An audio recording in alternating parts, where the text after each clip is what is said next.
Hello, everyone, and welcome to our next session on expanding equity through how OpenStax and Labster make lab courses more affordable. We are going to get started in about 3 minutes, but wanted to start welcoming all of you to our session. As with earlier sessions, if you've had a chance to attend some today, please take just a moment in the chat to indicate your name and what institution or what school or organization you're with. We'd just love to hear from you all. So I'm going to give it a couple more minutes before we get started. I already see that participant number ticking up by a few. So welcome to everyone.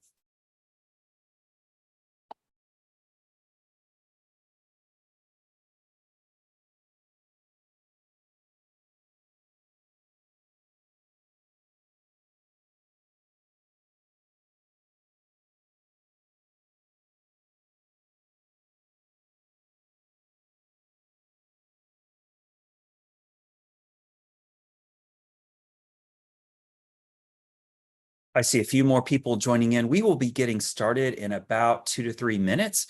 If you want to take just a second to add your name and your institution or organization to the chat session, we would love to know who's joining us today and where you're from. And I will be back in just a moment to get us started.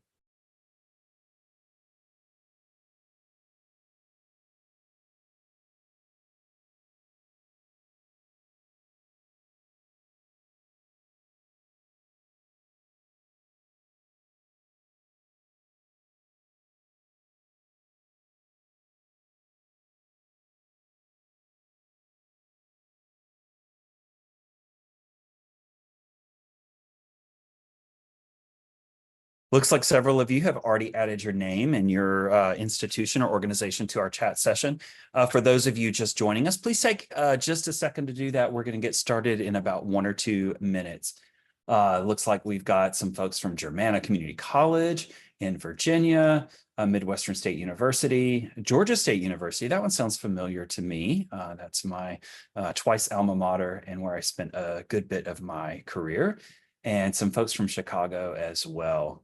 Welcome to all of you, and we will get started in just a couple of moments. We're just really excited to have you all here.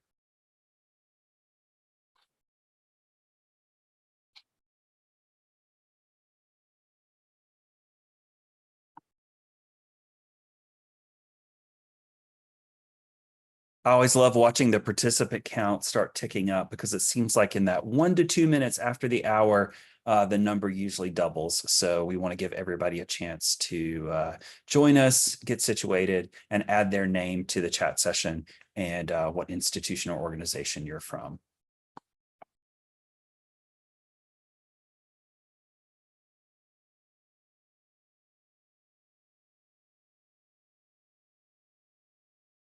And we'll be starting in about a minute.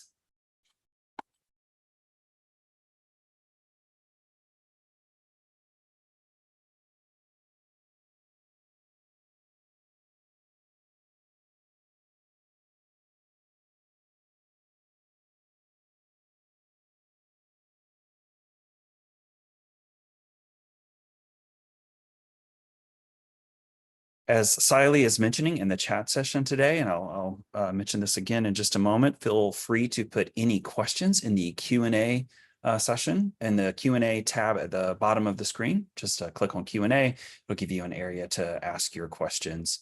And either our guest speakers will answer that at a time later in the discussion, or if it's something that we at Labster can answer for you, we are happy to get that answered for you as well as we go.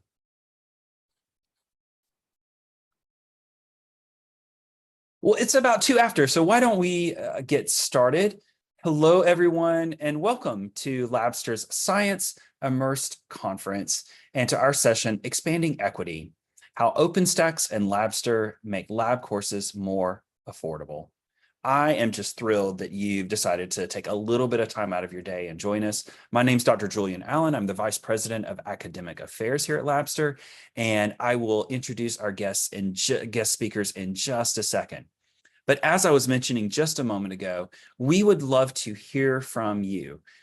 We want to hear your questions, your comments. Please feel free to put those in the Q&A panel right here in Zoom, and our host, Siley, will read those out as we get to the time near the end of our session when we will be addressing all of your questions. If we don't get to some of your questions, we will continue to answer them either by sending you an answer directly or answering them in the Labster community website. And we will have a link at the end of this session to invite you to join us there.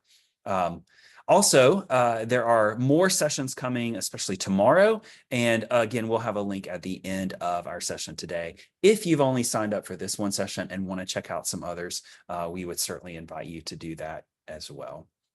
So now I'm going to ask our guest panel to join me on stage, and I'm going to introduce all three of them.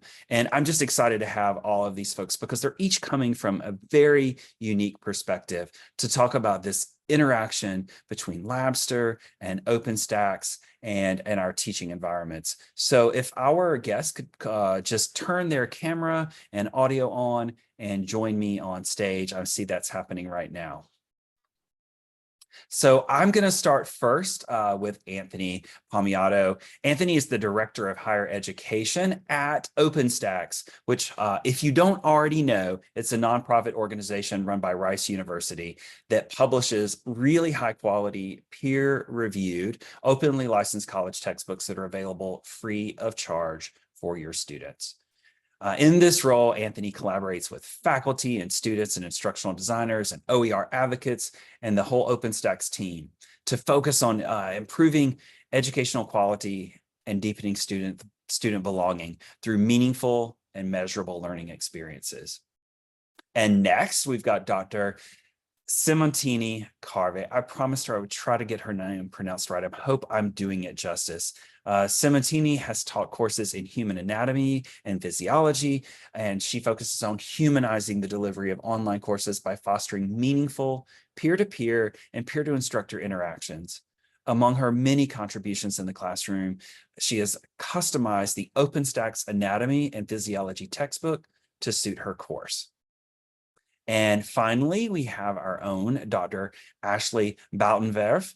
As Labster's education strategist, Ashley leads the way in ensuring that science and teaching are always at the heart of Labster's products. As a part of Ashley's work here at Labster, she has a focus on aligning all of Labster's science simulations to the various topics and chapters within the relevant OpenStax textbooks. Thank you all so much for joining us here today. I know you all have a lot going on, but hopefully as our semester has come to an end, it gives us a little bit of time to reflect and think about what we might want to do over the summer and fall. So I'm just going to kick it off for a question out to the audience. So Siley, if you can help me out with a poll, do you currently use OER resources such as OpenStax? Right, I'm putting such as OpenStax in there on purpose, right? We've got some other additional ones out there as well. We'd love to hear from all of you. And we've already got, oh goodness, a dozen or so people answering. The answers are kind of split. We've got about a third of people saying they do, about 20% people saying they've used some OER, and about 44% or so saying not yet. So let me throw that question then to you, Anthony. I'm going to go ahead and end the poll and share results. So hopefully all of you can see that popping up on your screen. Anthony, tell us, does that sound pretty typical? I'd say yeah.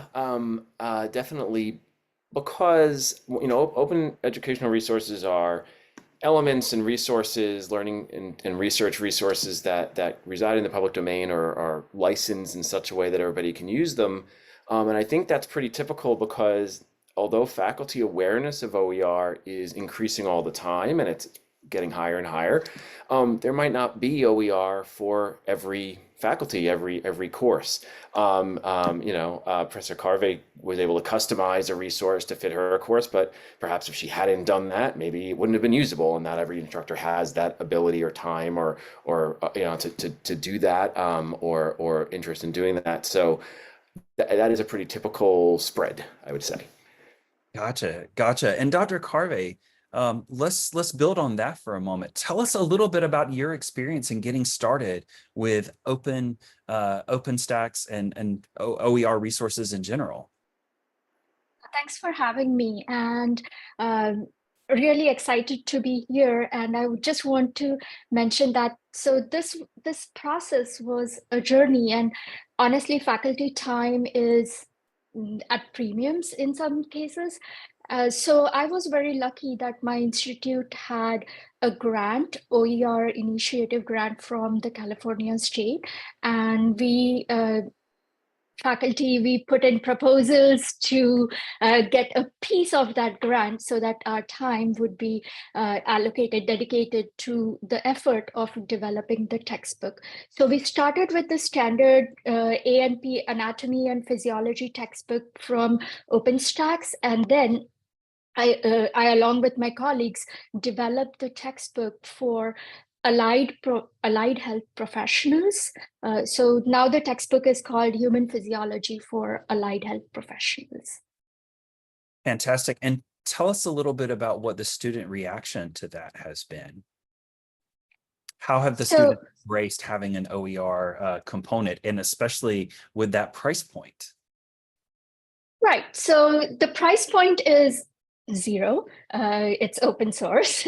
So at that price point, most students really like using it, because our students, they come from all walks of life.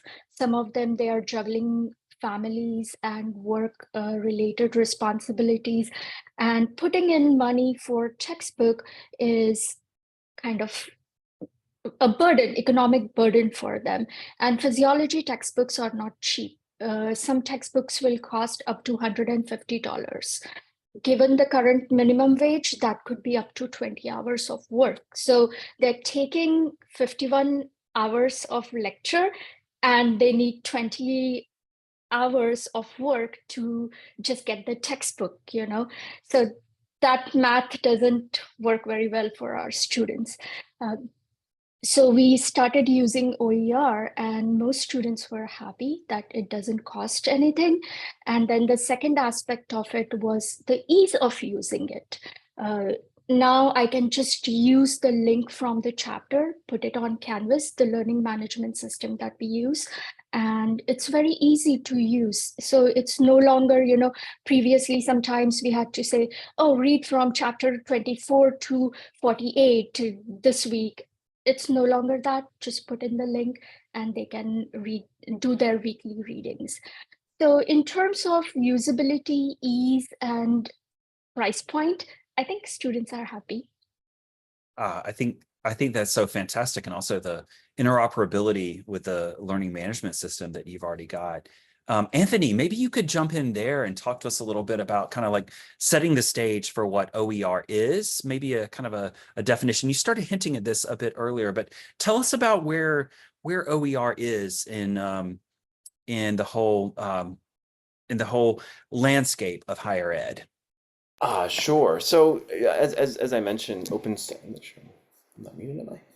No. Okay. As I mentioned, so OER can be anything that's available for usage in any medium, and that can be, in OpenStax, we typically talk about textbooks, but that's only one piece of the puzzle, and OpenStax is only one organization that even does textbooks. So there's a lot of resources out there, and that means it could be monographs, it could be novels that are in the public domain that are out of copyright, it could be articles from open access journals, if they're licensed in the right way, and other popular press and other types of things.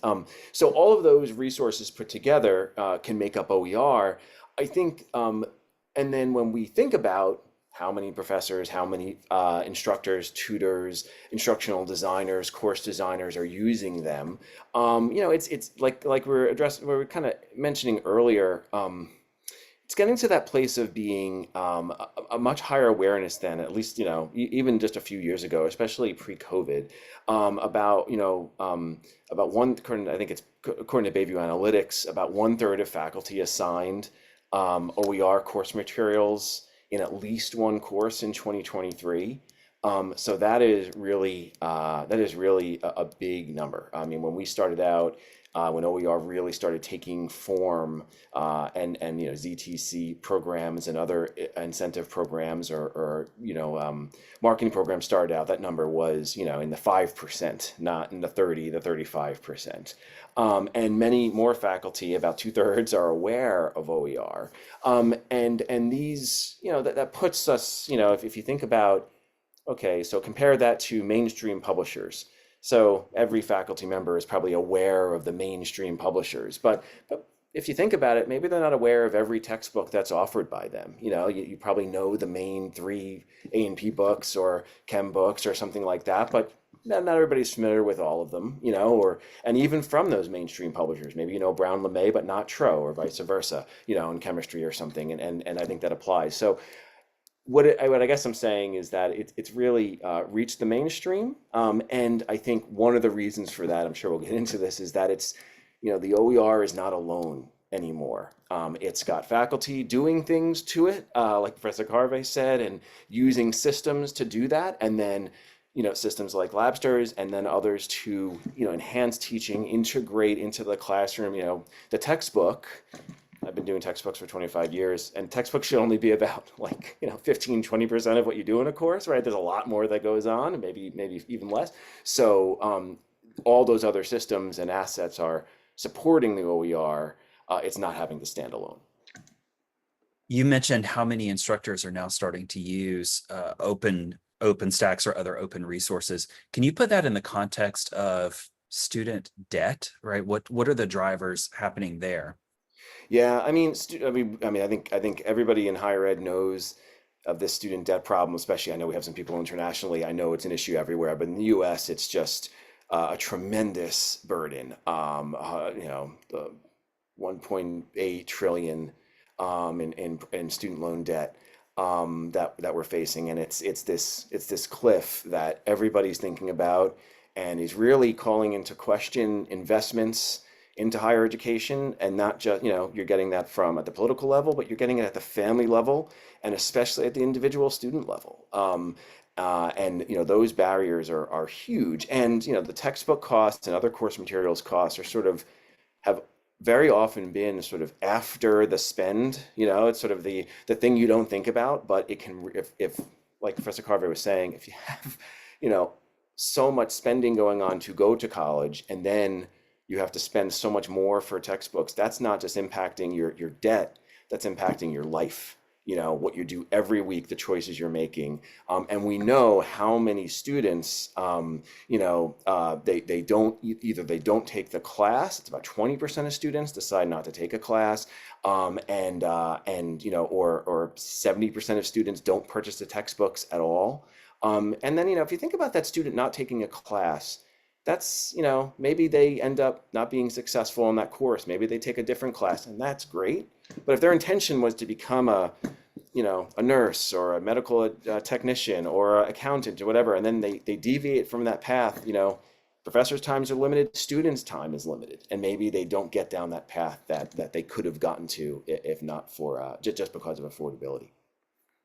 I spent most of my career as well in higher ed, and some of the data that I had access to showed that there were 2 main buying periods for course content, right? So the textbooks in the bookstore. The first one being the first week of class, but the second one, not the second week of class, but the last week of class, right? Right before the finals, you had students rushing back to the store, and I think about all the learning that might have been missing during that time. And actually, I'm kind of mentioning that because I wanted to bring this to you to talk about how you've been working on the Labster side to help bring in additional content that can be ready on day one for those instructors who are bringing OpenStax to their students in STEM gateway courses.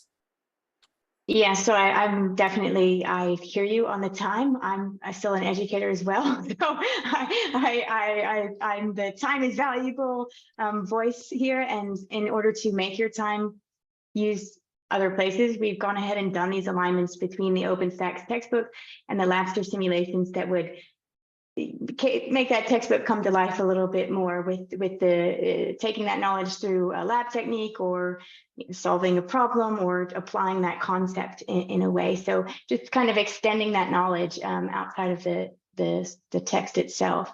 Those alignments are there. So you can, you teach Gen Chem 1, you just go get your chemistry 2E alignment from us in a guide, and you already have simulations to start with. There are more that are there that you might want to use, but you have a starting point, so it can save you a good bit of time. So I'm going to put you on the spot. I didn't ask you this question ahead of time. Oh dear. Give us an example of a connection between a Labster simulation. So some of the people on our call today might not be as familiar with what Labster simulations are. So just as I asked for sort of a level setting on what OpenStax is, if you could give us a little level setting on what a Labster simulation is, and then tell us maybe an example of one particular simulation and the lesson it attaches to. Yes, so good description. Okay, Labster is immersive environment. So it's a 3D environment where you get to experience usually problem solving or an experiment or identifying an observation and following through like you would in a scientific situation. Make an observation, figure out how to solve for it, and come up with a conclusion. We have testing in there as well, so making sure your students are following through and understanding what they're getting with as they move through. But it is this process where the student gets to drive themselves through the experience. It is the application of the concepts. We reinforce the concepts, but it takes it into that critical thinking space. It also is this exposure, like you might not know why you would need to know this, but I'm going to give you a scenario of why it's useful. Or look at the world outside and understand why a spider walks on water. So it's taking these observations and just building into the knowledge of how you use that information. And you just mentioned a lesson in science. Why does a water strider or a spider walk on water? Are there chemists here? It's adhesion, right? Is it adhesion or cohesion? It's adhesion, right? I'm asking you. Yes, it's adhesion. So it's the properties of water that allow that dynamic to happen. So that is our water properties one. I was recently working in A&P actually, doing an alignment, and I really like putting in urinalysis into the urinary tract chapter in OpenStax, because it's actually fully an application of understanding how the urinary, like how you would assess a urinary tract infection. So it's not the direct understanding, but it's like, this is how you take that information and go into the real world or into a clinical setting. So that's what I've done recently that I really enjoy sticking in. Yeah, Dr. Karve, that's such a natural transition, I think, to you. You've been doing this for quite some time. I was wondering, and without putting you on the spot with a specific simulation, but just telling us in general, like how you've reinforced some of your teaching and some of the content with simulation, the use of simulations in your teaching. Right. So, so some of the concepts that we learn in the classroom, students need to see that connection in the real world. So for instance, when we are talking about respiratory system, like how one breathes while exercising, and then to take that concept into laboratory setting, then in Labster, we have a simulation of an athlete on a bicycle where they are cycling for a while, and then we take their readings. So those type of experiments really help us in reinforcing what we learned in lecture portion or lecture session, what students may have read in the chapter, and then see the direct application of it. So I think it is like connecting the dots, the concept that professor talked about, and then what is in the textbook, and then finally the real world application of it. Fantastic. Thinking about how the public discourse has changed? And this is sort of a two-part question for all of you and for our audience. So I'm going to kind of try and do a little a new way of approaching the webinar, if you don't mind. I want all of you to kind of start thinking about, like, what are you hearing that's different in public discourse and public pressure, in the maybe governmental pressure to change the cost of higher ed, and also, like, while focusing on quality. And while they're doing that, I'm going to open it up for anyone who wants to jump in on that. While they're doing that, I'd love to ask the audience if they might start putting into the chat any initiatives they're seeing at their local institution that might be addressing either from a positive or a challenging side on this topic of student cost of texts. So I open it up to our guest speakers. What are you seeing happening out there?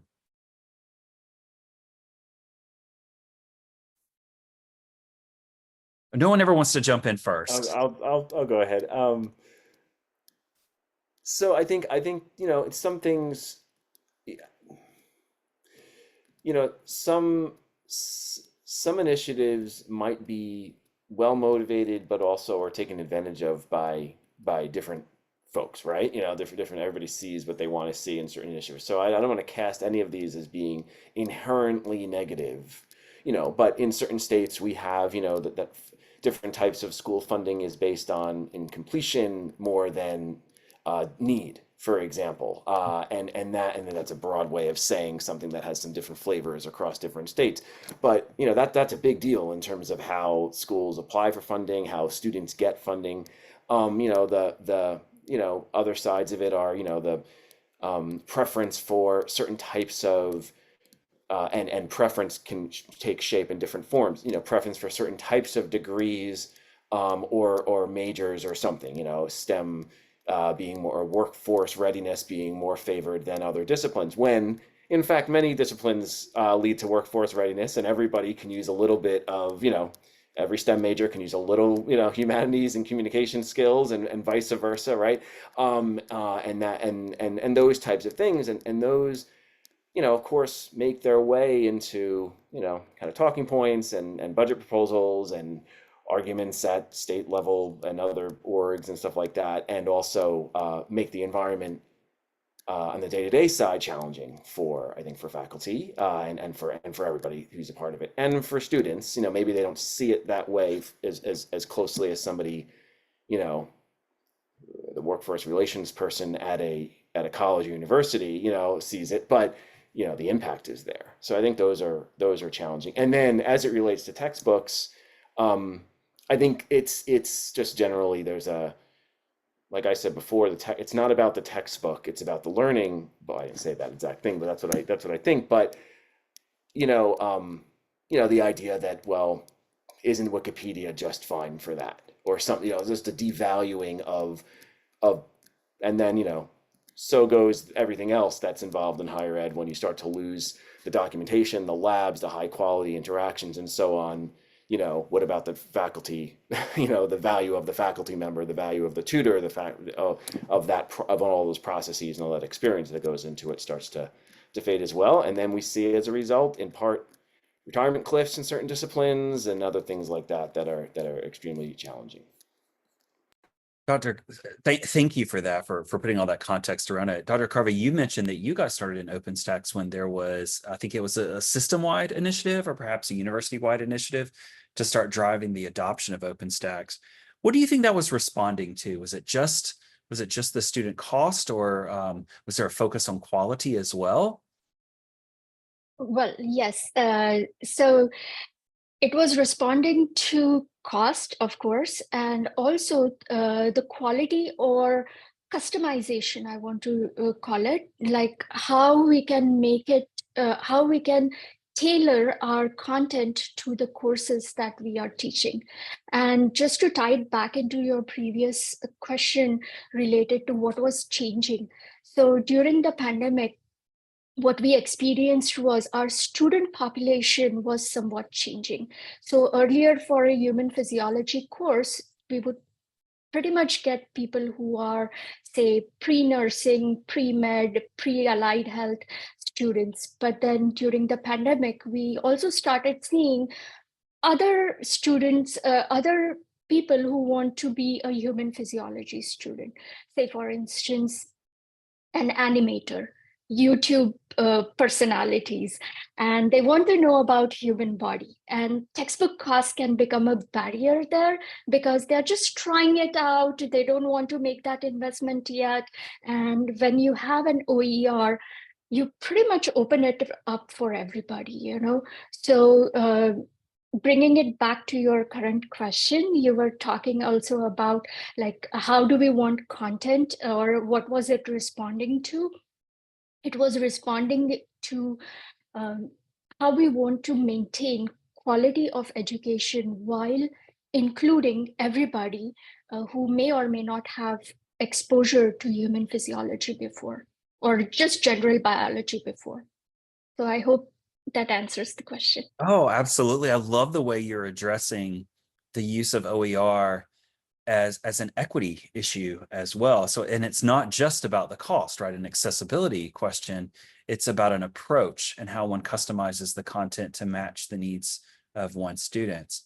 Actually, I think that's a good segue to you as well. I know I've had good conversations with you about Labster's role in improving equity from a learner standpoint, and maybe you could talk with us some about that. And while you're doing that, I would love again to hear from our audience if there are any university-driven initiatives, or at your college, at your university, any system-wide or state initiatives that you're aware of that you may or may not be responding to yet.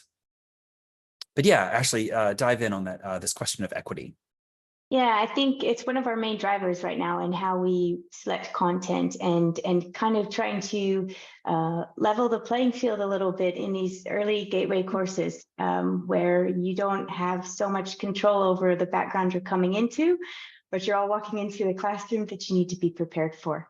And so we are focusing on that space.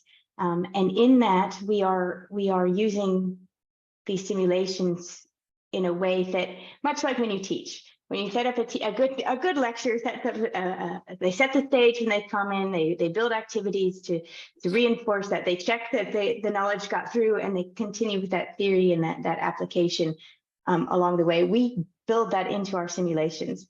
So students have this guidance system, this tried and tested pedagogy that can direct them through with confidence that they're going to get there. That's what we do as educators. We add this additional element from working with game designers and product designers to kind of create what we call intrinsic motivation. So we have small directives that are very subtle, some that are a little more bold, like push this button, but a lot of them are very subtle, like how we do our lighting, the way we actually word our feedback, and when we give the feedback, and the sounds we use to trigger success or not. These are the gamified elements, but what they do for the student is give them confidence to keep moving forward, give them curiosity to keep moving forward. They know where they're supposed to go and what they're supposed to do next, but we're not necessarily spoon feeding them. So for them, it's their movements moving them through. It's their confidence and that's their decision making. And that allows them to build this confidence that they might not have had because they didn't necessarily come into the room with that or into the subject with that. Or they left the lecture hall going, I thought I understood, but maybe I don't. Right? Let me go play that simulation again. So these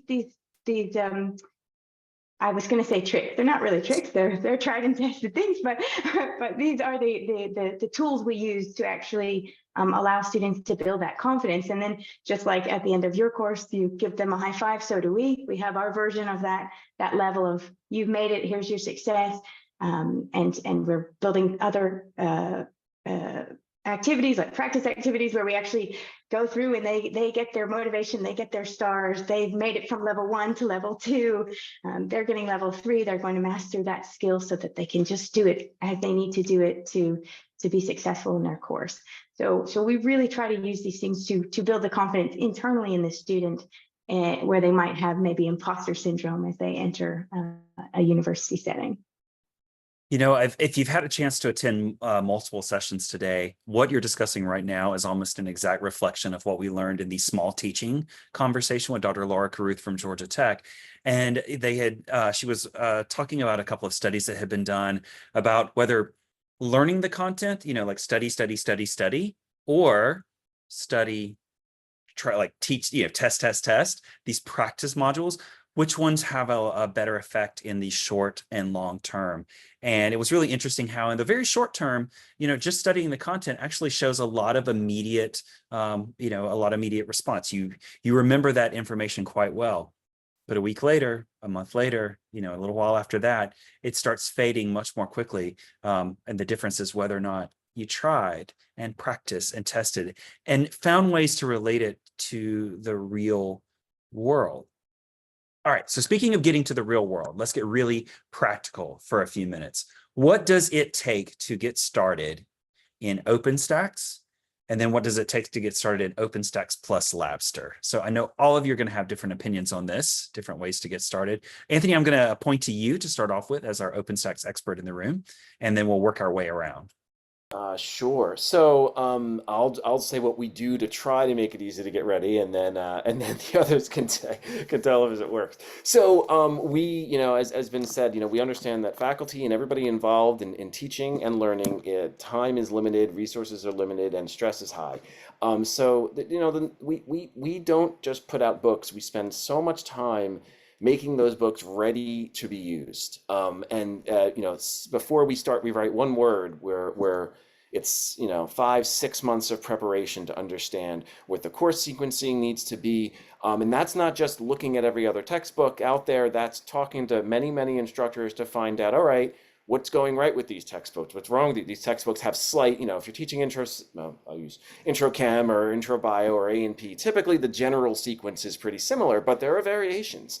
And why are there those variations? And what are professors, what are they, what is the meaning of those? Why are they there? So then we can make a resource that helps. And then hopefully from those professors that have provided us the most feedback, we develop a textbook, and we have others involved and get it very thoroughly reviewed so that it's, and here's the point I'm trying to get to, is that there's so much effort that goes into developing it, peer reviewing it, improving it, making it accessible in every sense of the word, you know, the graphics and everything else that goes into it, that once it's ready for use, there's actually a convenience factor in terms of faculty have a degree of trust, maybe not right off the bat that okay, it's an OpenStax book, it must be good.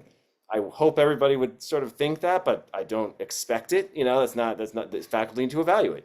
You know, what is it? Especially in a new discipline, but that assertion, you know, to ascertain whether it's quality or not, that process is actually straightforward too, because you can get to the table of content. You can go, many faculty aren't going to read a book cover to cover before adopting it, but you can go to your, you know, a couple of chapters that are specialized, you know, or I know, hey, that the students, you know, the RAS is always really hard for students. So let me go see how they handle that. How do they handle accessibility? How do they handle things like, you know, gender inclusive biology? You know, how whatever is important to that faculty member, what is that treated? And then go ahead and use it. The links are accessible. You can put that right into your LMS. We have systems on our end, cartridges and assignable that allow you to use our resources pretty easily, and then also customize them. So we provide Word documents, but you can also put it into Pressbooks or LibreText or ISKME, you know, OER Commons, other tools to go ahead and do customization too. You don't have to do that, but we just try to make all those aspects of usage easy. And that's how people can get started, because, you know, it could work right in your LMS or right in your whatever learning system, or you can just put a bunch of links into your syllabus and post it online and done. You know, those links are stable. There's not a zillion numbers in them. It just says, you know, kidney function in, you know, humans or something like that's just the link, right? So it's just easy, you know what you're pasting. Anyway, I'll stop there. Let me see how that does. I'd love to hear. We're gonna test your theory here, Dr. Right. You adopted an OpenStax textbook. Was in fact Anthony right about how to get started and how faculty perceive and go through this process? Absolutely, I agree with Anthony. So this process of adopting OER it starts with Merlot. Like for me, at least, it started with Merlot. Merlot is a database that has, or a website that has all open source documents or textbooks listed over there. So once the faculty knows what they need in their course, like once the need assessment is done, they can go out and, or at least that was a procedure we adopted at our institution. We took a look at what is available in there. And once we had a good understanding of what was available out there, what we found was OpenStax works really well. That textbook really works well for us. However, there was one caveat. The courses that we offered were separate, like anatomy and physiology, but the textbook was one textbook, A and P. So we had to do the job of customizing it for each of the course. So to summarize my response, I always say all good things begin with Merlot. And I think you could be referring to either a good glass of Merlot or the online resources, right? Because a lot of good things could start over a nice glass of Merlot. So thank you for confirming, right, that our good friends at OpenStax are headed down the right path, and that is what the adoption experience looks like. Actually, what would you add to that if someone is looking, maybe they've already started down this path using OpenStax and are considering, adding to that, right? As we were discussing earlier, like adding these additional layers of interactivity and testing and, making things more applicable and engaging. What work have you done to try and bring all that together? What does it take for an instructor to start if they want to add Labster as an additional layer on top of that? So I would always start with the alignments that are already there, because that makes your job easier. Sorry, Dr. Karve, that we didn't have that available for you yet. but it will make you won't have to work so hard, I hope, in the future rounds. So start there and see if those titles are something you want to use. And then you can pull them in through your LMS or through your course manager. The other thing we've done in Labster now, and it was just released, actually, I think it went live today or yesterday, was our new organization in our own course manager. So we can also say, I'm teaching Gen Chem 1, or I'm teaching anatomy and physiology. Sorry, Dr. Carr, anatomy, and you can get all a list of simulations broken down by units. So if you want something to build out your evolution unit, you could go straight to that space and find those evolution simulations to align with what you're doing with your in-classroom text or in lecture. Say in lecture, given that some are online, but in lecture text and teaching. So there's a few ways to pull it in. I would definitely start with the alignments. We have a link to the guides that I'm sure we'll share with you, and that is a really, really good place to start. Additionally, when you go into Labster, if you find a simulation you like, we have the OpenStax alignments also on those simulations, so you can know which chapters you might want to use with that simulation. That will go live next week. You mentioned a link to a full list of these alignments. I'm going to ask that my Labster colleagues put that in at the end of our discussion here, so we don't have anyone venturing off in the middle of our incredible discussion to go check out their alignments. But we will post that toward the end so that all of you can see exactly how those things lined up. We got a good comment back from one of our guests here that our bookstore is unreliable. I won't speak to that, but it sounds like the bookstore at their particular institution is a bit unreliable, and students are reluctant to purchase books. Dr. Karve, you mentioned earlier just the cost. I've never heard it put in terms of how many hours at minimum wage, and I'm a little heartbroken over how you framed that up when you start thinking about how much work it takes to learn hour by hour. But Mark was saying he's had to battle to have Labster contract in lieu of textbooks, and OpenStax would fill the gap, right? Working with Labster, working for the company Labster, I think we recognize that the tools we use are a layer to the learning of a science course. So I was wondering, maybe Anthony and Ashley and Dr. Karve, if any of you want to jump in at any time and talk about how these all relate to each other. You've got the question of kind of stacking them up and working together, especially in the sense of bookstores not having all this content ready to go, say on day one of courses.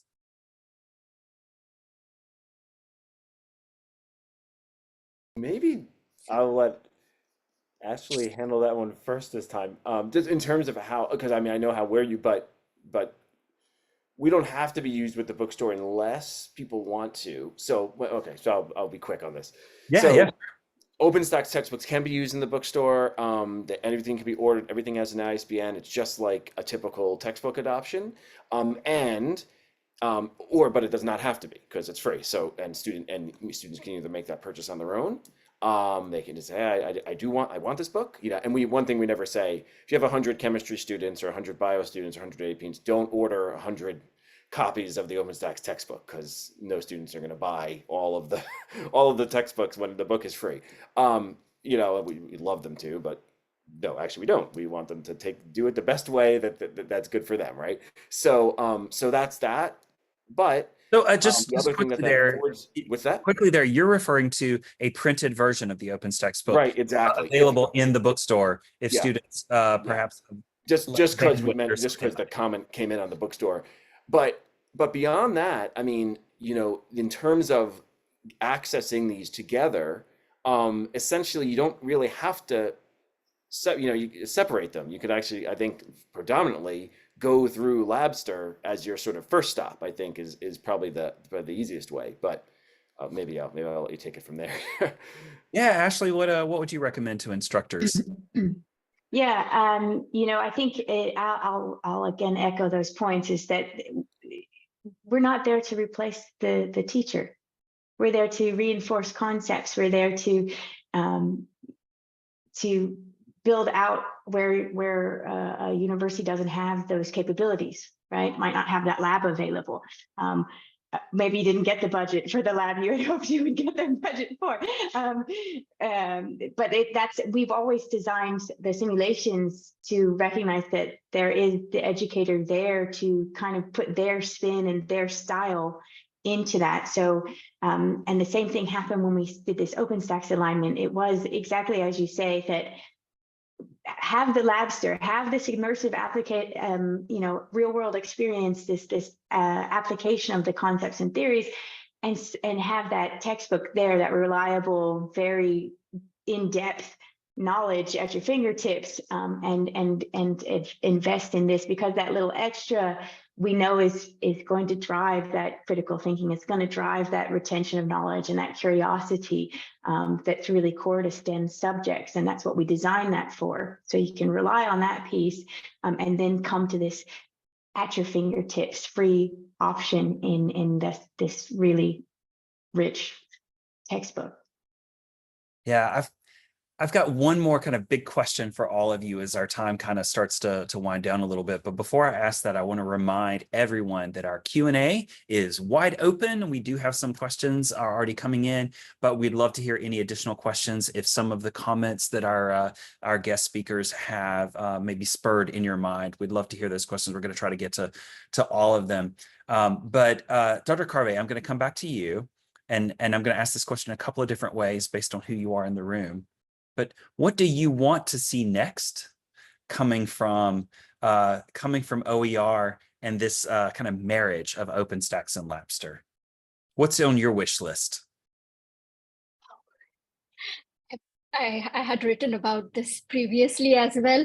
My first wish list, first thing on my wish list is get rid of that message, please, from lab. This is for the Labster team. Get rid of that message loading. If you skip the tab while loading, it is going to not load or something like that. Gotcha. So there is good technical advice for us. Thank you. I know we have folks on the call who are going to write that down right now. Thank you for that. And what about as far as content? Yeah, but apart from that, right now we do have all those. So there are these several resources, like they call it reports, or they call quizzes. Those we need to sort of integrate them into LMS. Right now, they are just in printed format. And the way you can link them to LMS is only by PDF. So I'm hoping, or at least that's my understanding, and Ashley and all the other folks who are at Labster maybe can guide me later.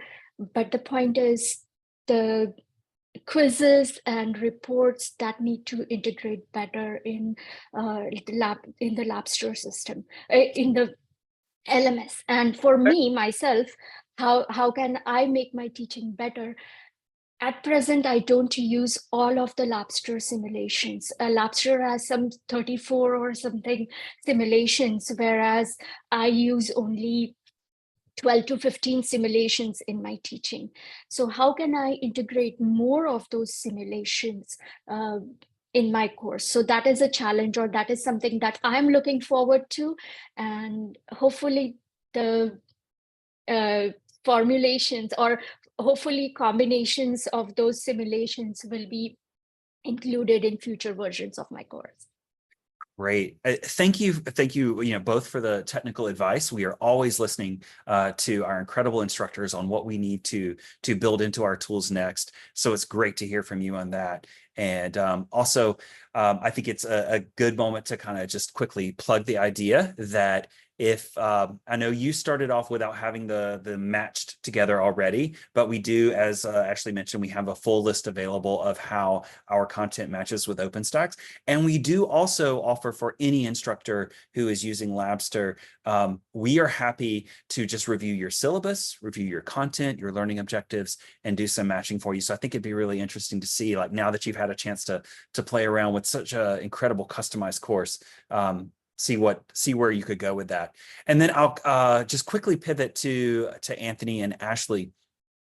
Where is OpenStax going next, and where is Labster going next? And you each have about a minute and a half. Well, quickly on OpenStax, I mean, we're going where faculty and learning designers and students are taking us, and that does have some elements of AI, which is on everybody's topic, but we want to do it very, very well. And a big part of that is, some of you might have seen that we recently announced a major research partnership infrastructure development project funded by the NSF. It's one of the largest awards we've ever given for anything of this type.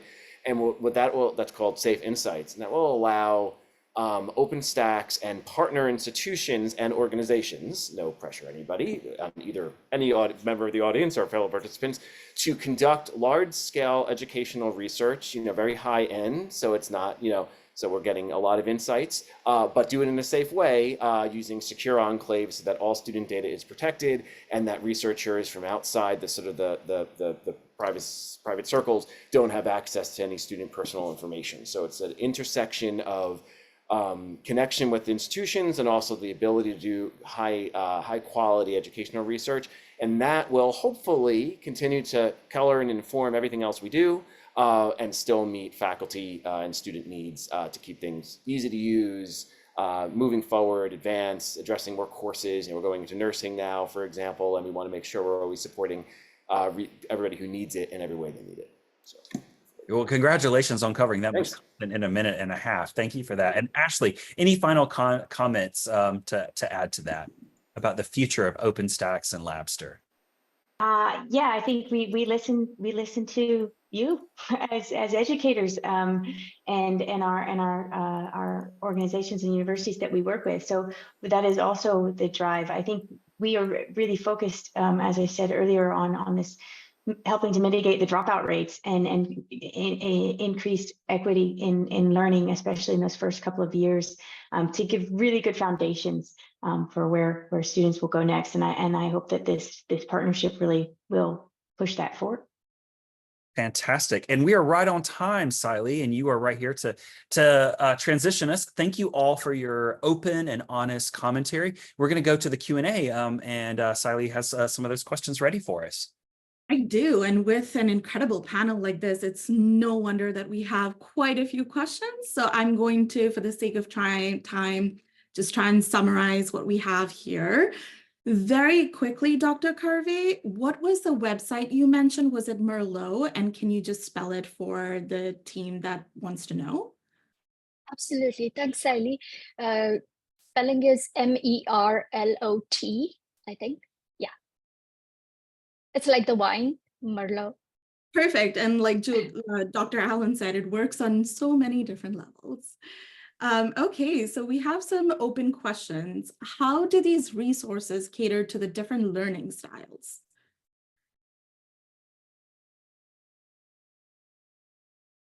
Dr. Karve, jump in, Ashley. Yeah. I can take it from Labster. So we are constantly trying to push those different learning styles, and I think actually this relationship is with OpenStax helping us do that, because we know that some students really like to read to reinforce their information. Some really like that in immersive experience, so that they can get lost in it, to help reinforce that. These practice activities, they just need to keep doing it and see it and focus on that piece, right? So we're constantly trying to appeal to different learning styles, and by making this type of partnerships that we have with OpenStax to keep reinforcing that students learn in different ways, and we need to meet them where they're at. So. Sorry, I'm just going to jump in there, but that's such a good point, Ashley. I actually noticed that in our chat, quite a few people mentioned that that's how they use OpenStax with Labster, is like they use Labster to really reinforce what is being taught. So I love that. Dr. Karve? Yeah, absolutely. So with Labster, students can repeat the simulation as many as times as they want. So when they come in different levels of preparation, they can do it multiple times if they want. And to answer it from the perspective of UDL, Universal Design and Learning, then Labster not only provides interactive learning, but it also gives those theory, or they give written explanation of things on the iPad in the simulation. So I think it suits very well for auditory learners, visual learners, and kinesthetic learners. Absolutely. We have a question here that's, what are some strategies to encourage more faculty to adopt OER resources? I'm going to sound like a Koala Buster from the movie Sing, and it's just like that Koala Buster. He says, "Sing to Meena the elephant." And my suggestion would be just customize. You know, we always think in terms of like, oh, I want to customize that big book or that big entire course, but in fact, OER adoption is a journey of 1,000 miles, and we just have to take one step a day. So the point here is, even before our institute received a grant, even before my colleagues and I, we teamed up for that grant, we all were using OER in little steps, like just maybe a one lab here or one link over here, and so on and so forth. So I would just suggest customize. Anthony, do you have something to add? I'll just say that, yeah, that, well, you know, I won't echo that. I mean, I echo that exactly. So, and if as a different thing, if that's not an option, or if you're an advocate and not directly doing it yourself, you know, maybe if that's your role, you know, attending this webinar or doing that on campus, you know, I would say, you know, really focus on the needs that the OER is addressing. I mean, that's, you know, like, and that can be, and should be in many cases, you know, student needs, this affordability needs that we started off talking about, but also faculty needs and other, you know, the academic freedoms that it enables them. And because, just like Dr. Karve was saying, I mean, you know, customize can mean go in and edit. It could also mean reorder. And for example, and if there's somebody who's, you know, doing something different with their course, flipping the classroom and so on, I mean, you know, the ability to just move everything around very easily, not have to worry about, am I taking this snippet from that, and am I going to infringe on somebody's rights for that? Like, you're attributing everything, and if it's OpenStax stuff, we'll go ahead. We want you to do that. And I think that almost every OER creator, and I know, like I said, there's many others, that's the goal. So, customization can mean a lot of different things, and then also just, promoting the needs. How is this meeting, your need for time or resources? And then I would say one more thing is that it is more, at least in the OpenStax textbooks and many others that are out there, it's more than just a textbook. One of the big barriers is ancillaries, and Labster provides outstanding resources. And then we have our own too, like instructors' manuals, test banks, PowerPoints, or slides, other sorts of things that are provided, sometimes provided by the community around the resources too. So that question can be answered too. And sometimes that helps to give some confidence. I love that. And just very quickly to build on that, I see a couple of questions that are along the same vein. So very quickly, for people who are interested in customizing OpenStax resources, Dr. Karve, you've done this. So do you have any advice for people who are unsure of where to start, and just how people who want to customize the resources? Another platform that I haven't yet mentioned is LibreText platform. So they do seminars for customizing OpenStax textbook. And if your institute offers those seminars, or you may have to go to LibreText platform and do their seminars, but I think that is a very good tool that helps in customizing the textbook. So I would suggest that's one good place to start. Another good place to start is just by joining various OER communities. Say, for instance, in Vision Resource Center that most community colleges use in California, there is a community, or Labster has a community. So just join a community and see what people are talking about, how they are doing it, and then you can adopt or take where you are, like take one step ahead. Yeah. Sally, it looks like we are about at the end of our time. And I kind of don't want to say goodbye. There's so much more conversation to have. But if there were additional questions, and I think there were, those will be answered in our community, as Dr. Karve was just mentioning. We'll see a link actually already in the chat for that coming through right now. But let me just take a moment to thank you all, Dr. Karve, Ashley, Anthony. Thank you so much for taking the time out of your very, very busy days, especially as we, have brought our semesters to an end and are kind of re-envisioning what might come next. It's so wonderful that you've chosen to spend this time with us and with all of our guests today. And to all of our attendees who have joined us, thank you for your questions, for your participation, for hanging in there. I know I'm on the East Coast and it's coming up on 5 o'clock, so it's just about happy hour. For Ashley, who is in Northern Denmark, it's already, I think, close to 11 o'clock at night. Thank you for wrapping up your day with us. We really do appreciate it.